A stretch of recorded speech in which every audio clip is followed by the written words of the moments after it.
नमस्कार। Audio article में आपका स्वागत है। आज का हमारा आर्टिकल भारत के महान स्वतंत्रता सेनानी सुभाष चंद्र बोस की जयंती के उपलक्ष्य में उनके राजनीतिक जीवन, विशेष तौर पर द्वितीय विश्व युद्ध के दौरान उनके स्वाधीनता कार्यों पर आधारित है। इस आर्टिकल में टीम दृष्टि के इनपुट्स भी शामिल हैं।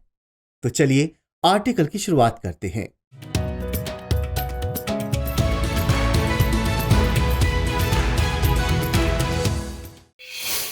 सुभाष चंद्र बोस भारतीय स्वाधीनता इतिहास के वो अध्याय हैं जिनके बारे में जितना कहा गया उतना ही छिपा हुआ है। उनके रहस्यमय व्यक्तित्व और कारनामों के बारे में इतिहास का कोई भी जानकार ये नहीं कह सकता कि वो उनके बारे में सारे तथ्यों को जानता है। उनके स्वाधीनता कार्यक्रम जितने रहस्यमय थे उतनी ही रहस्यमय उनकी मृत्यु भी थी। 23 जनवरी 1897 को उड़ीसा के कटक में जन्मे बोस ने भारत की आजादी के लिए देश में ही नहीं बल्कि विदेश में भी प्रयास किया। आज का हमारा आर्टिकल भारत की आजादी में सुभाष चंद्र बोस के योगदान पर आधारित है। तो सबसे पहले बात करते हैं उनके प्रारंभिक जीवन की। नेताजी के नाम से प्रसिद्ध सुभाष चंद्र बोस का जन्म उड़ीसा के संपन्न परिवार में हुआ था। सुख सुविधाओं में पले बड़े सुभाष शुरू से ही मेधावी छात्र थे। मात्र 15 वर्ष की आयु में सुभाष जी ने विवेकानंद साहित्य का पूर्ण अध्ययन कर लिया था। वर्ष 1915 में बीमार होने के बावजूद उन्होंने इंटरमीडिएट की परीक्षा द्वितीय श्रेणी में उत्तीर्ण की। उन दिनों आमतौर पर हर मेधावी छात्र से यही उम्मीद की जाती थी कि वो सबसे कठिन परीक्षा यानी ICS जरूर पास करे। आम माता पिता के समान सुभाष चंद्र बोस के पिता भी चाहते थे कि वे भारतीय सिविल सेवा में अपना करियर बनाएं। इसलिए वर्ष 1919 में BA की परीक्षा उत्तीर्ण करने के बाद वे भारतीय सिविल सेवा परीक्षा की तैयारी करने के लिए लंदन चले गए और वहां उनका चयन भी हो गया। लेकिन बोस राष्ट्रवादी विचारधारा वाले युवक थे और ब्रिटिश सत्ता के अधीन रहकर काम नहीं करना चाहते थे। इसलिए उन्होंने नौकरी से त्याग पत्र दे दिया और भारत वापस आ गए। साल 1919 में हुए जलियांवाला बाग हत्याकांड ने उनके युवा मन पर गहरा प्रभाव डाला। जब वे भारत आए उस समय देश में असहयोग आंदोलन चल रहा था। नेताजी भी आंदोलन में कूद पड़े। आंदोलन के दौरान महात्मा गांधी ने उन्हें चित्तरंजन दास के साथ काम करने की सलाह दी। कांग्रेस के साथ काम करते करते वे जेल भी गए। 1927 में जेल से रिहा होने के बाद बोस कांग्रेस पार्टी के महासचिव बने और देश की आजादी के लिए जवाहरलाल नेहरू के साथ काम किया। लेकिन बोस का मन धीरे धीरे इन अहिंसक आंदोलनों से हटने लगा। देश की आजादी के लिए उनका तरीका और स्वतंत्रता सेनानियों से अलग था। अपनी दूरदर्शी सोच और अपरंपरागत व्यक्तित्व की वजह से अन्य लोगों से अक्सर उनका वैचारिक मतभेद रहता था। भारतीय राष्ट्रीय कांग्रेस में पार्टी के साथ उनके रिश्ते उथल पुथल से भरे हुए थे। 1938 में बोस को भारतीय राष्ट्रीय कांग्रेस के अध्यक्ष के रूप में चुना गया। हालांकि स्वतंत्रता प्राप्त करने के प्रति कांग्रेस के शांतिवादी दृष्टिकोण से उनके असंतोष ने उन्हें एक कठोर कदम उठाने के लिए प्रेरित किया। और एक समय ऐसा आया जब बोस ने अध्यक्ष पद से इस्तीफा दे दिया और भारत को आजाद कराने के लिए वैकल्पिक रास्ते तलाशने की यात्रा पर निकल पड़े। और जल्दी ही उन्हें यह वैकल्पिक रास्ता मिल गया। द्वितीय विश्व युद्ध भारत के लिए अवसर लेकर आया।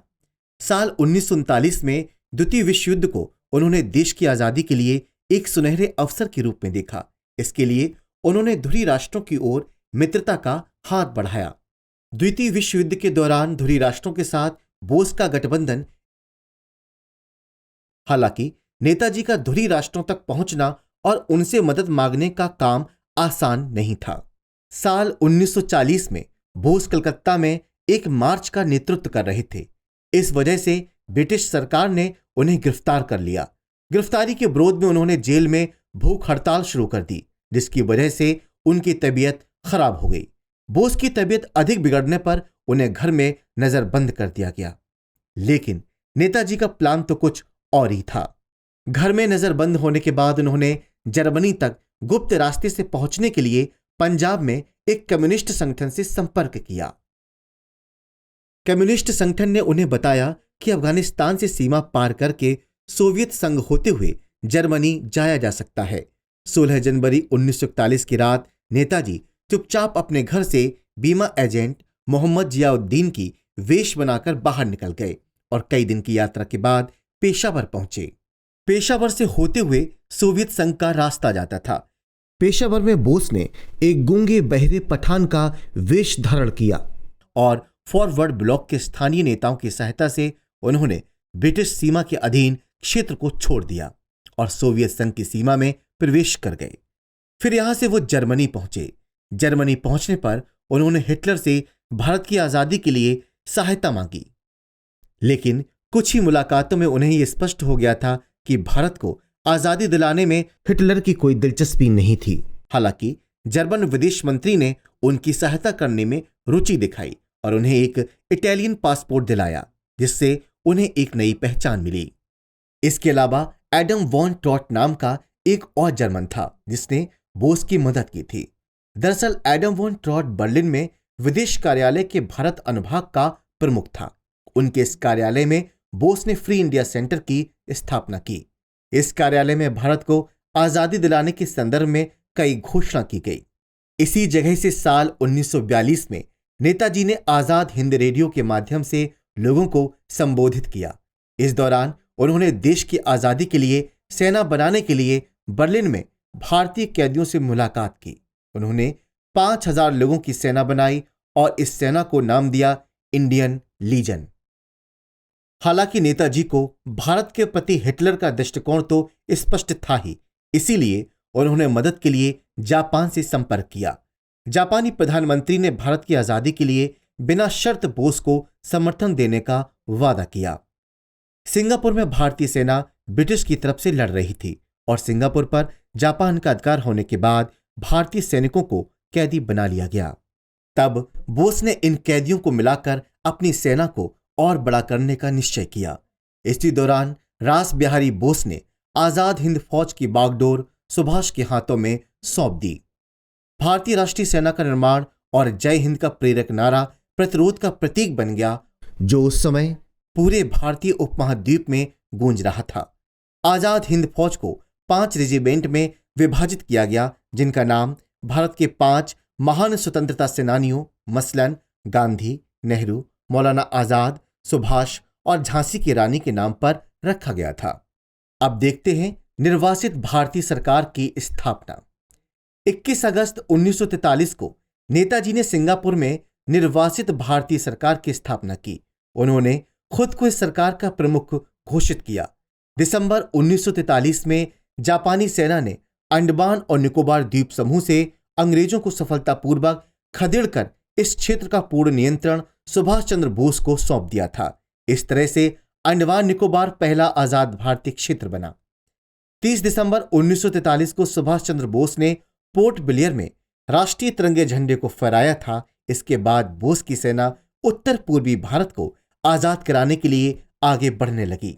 INA ने मणिपुर को आजाद करा लिया और इस विजय के प्रतीक के रूप में मोइरंग में तिरंगा फहराया गया। इसके साथ ही मोइरंग आजादी पाने वाला भारतीय मुख्य भूमि का पहला क्षेत्र बन गया। लेकिन कुछ ही दिनों में बारिश की वजह से INA को अपने स्वतंत्रता अभियान को विराम देना पड़ा। बारिश की वजह से सेना को होने वाली रसद आपूर्ति भी बाधित हो गई थी। वहीं दूसरी तरफ बोस की सबसे बड़ी सहयोगी जापान, उसकी द्वितीय विश्व युद्ध में स्थिति कमजोर हो रही थी। इन सब के परिणाम स्वरूप INA के सैनिक बर्मा चले गए और नेताजी सेना को बढ़ाने और अधिक संगठित करने के लिए सिंगापुर चले गए। द्वितीय विश्व युद्ध के दौरान अमेरिका ने जापान पर परमाणु हमला कर दिया और जापान को आत्मसमर्पण के लिए मजबूर कर दिया। जापान की हार ने INA को पूरी तरह से कमजोर कर दिया और कुछ ही दिनों में यह खबर आई कि 18 अगस्त 1945 को ताइवान के ताइपे में एक विमान दुर्घटनाग्रस्त हो गया, जिसमें नेताजी भी यात्रा कर रहे थे। नेताजी विमान के 3rd डिग्री बर्न के शिकार हो गए और उनकी इस हादसे में मृत्यु हो गई। हालांकि इस दुर्घटना पर लोगों को यकीन नहीं हुआ। बहुत सारे लोगों ने उनकी इस रहस्यमयी मृत्यु को सच नहीं माना। बहुत लोगों का कहना है कि नेताजी साजिश के शिकार हो गए, लेकिन आज भी इस दुर्घटना के संबंध में कोई प्रमाण किसी के पास नहीं है। भले ही आज नेताजी हमारे बीच नहीं हैं, लेकिन उनके कार्य आज भी सभी के लिए प्रेरणा स्रोत हैं कि कैसे विपरीत परिस्थितियों में भी अपने लक्ष्य को प्राप्त किया जा सकता है। तो आज के आर्टिकल में बस इतना ही। जय हिंद, जय भारत। आज का सवाल है, भारत के स्वाधीनता संग्राम में सुभाष चंद्र बोस की भूमिका पर प्रकाश डालिए। आज के ऑडियो आर्टिकल के एपिसोड में इतना ही। नेक्स्ट एपिसोड में फिर से मिलते हैं नए विषय के साथ। तब तक के लिए नमस्कार।